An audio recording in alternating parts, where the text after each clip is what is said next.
Je reçois aujourd'hui Monsieur Ramazani, spécialiste en gromologie, qui va nous expliquer certains mots. Monsieur Ramazani, bonjour. Bonjour mon frère. Je commence tout de suite. Qu'est-ce qu'un mammifère? Un mammifère, c'est un animal qui mange du fer. Un exemple, s'il vous plaît. La rouille. Deuxième question, monsieur. Voilà, je suis là. Qu'est-ce qu'un vivipare? Un vivipare, c'est un animal qui vit à part. Exemple, monsieur. Satan.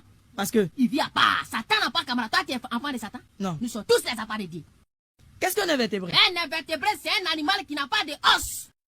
Ouais, ça aussi, je savais. Exemple. Maman n'a pas de os. Merci.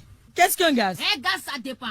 C'est un mot qui s'emploie dans deux contextes. Premier contexte. Premier contexte. Tu as diarrhée, tu es pressé, tu s'en vas au WC. Oui. Quand tu ouvres WC, premier vent qui te frappe, c'est un gaz. C'est quel gaz? C'est un gaz évaporatoire. Ah, parce que ça s'évapore. S'évapore. Deuxième contexte. Deuxième contexte. Un voleur, il a volé. Oui. Tout le monde est derrière lui. Policier court derrière lui. On dit, olé, attrapé, olé. volé, Oui. attrapé. Il gaze. C'est quand il fait, il gaze. Ça, c'est un gaz échappatoire. Parce qu'il s'enfuit. Il s'échappe. Tout à fait. Monsieur, vous avez même étudié la géographie. J'ai fait la géographie. Donc, que veut dire France? Oui, tu sais, la géographie, j'ai fait la géographie. C'est-à-dire, on était dans l'avion, on a vu la géographie de loin, mais je ne suis pas arrivé à la géographie. Ah, d'accord. Voilà. Mais que veut dire France? Ça veut dire quoi? C'est force de rapatriement des Africains non connus par l'Europe. Doucement. C'est force de rapatriement. Des Africains non connus par l'Europe. F, Force. R, Rapatriement. A. Africain. N, Non.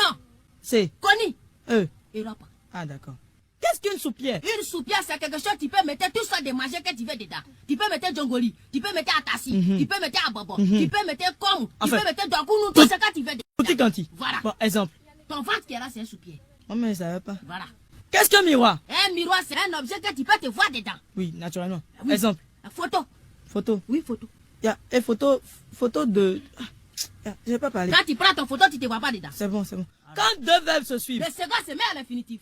Exemple. La poule ici, son poussin. Où est le verbe? Mais tu vas pas qu'ici. Toi, il faut imaginer qu'ici, son camarade. On dit la poule ici, son poussin. Poussin devant la poule ici. Donc, deux verbes ici, le second met à l'infinitif. Monsieur, vous avez trouvé des solutions. Et parmi ces solutions, vous avez trouvé une solution pour les personnes qui tombent souvent malades et qui meurent de coups de maladie. Voilà, il a trouvé une solution pour les gens qui meurent de coups de maladie. Parce qu'il a vu que les gens, ils ont foutaise. Voilà, ils ont foutaise. Quelqu'un qui a mal dans le yeux, vous lui piquez dans la fesse. Tant médicament va prendre pour monter dans le yeux, mais le yeux va casser, il peut mourir. Quelqu'un qui a mal dans le dent, vous piquez dans la fesse. Tant médicament va prendre pour monter, pour arriver dans son dent, mais son dent, il va pourrir. C'est pour ça, moi, il a dit quoi? Il dit, à partir d'aujourd'hui, quelqu'un qui a mal dans le yeux, piquez dans le yeux. Mal dans le dent, piquez dans le dent. Directement. On appelle ça guérison instantanée. Instantané. Bon, avant dernière question. Voilà. Qu'est-ce qu'un objet transparent? Un objet transparent, c'est un objet à travers lequel tu vois de l'autre côté. Exemple. Grillage. Attends, grillage c'est carrelé. Comment c'est transparent? Mais quand tu es ici et puis on met grillage devant toi, c'est que tu vois pas la maison qui est là-bas.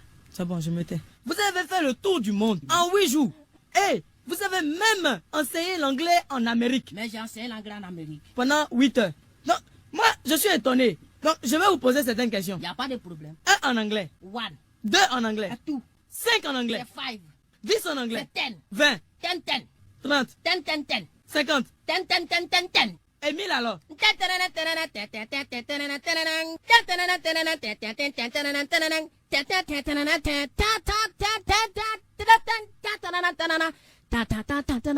on n'est pas arrivé dans 1000.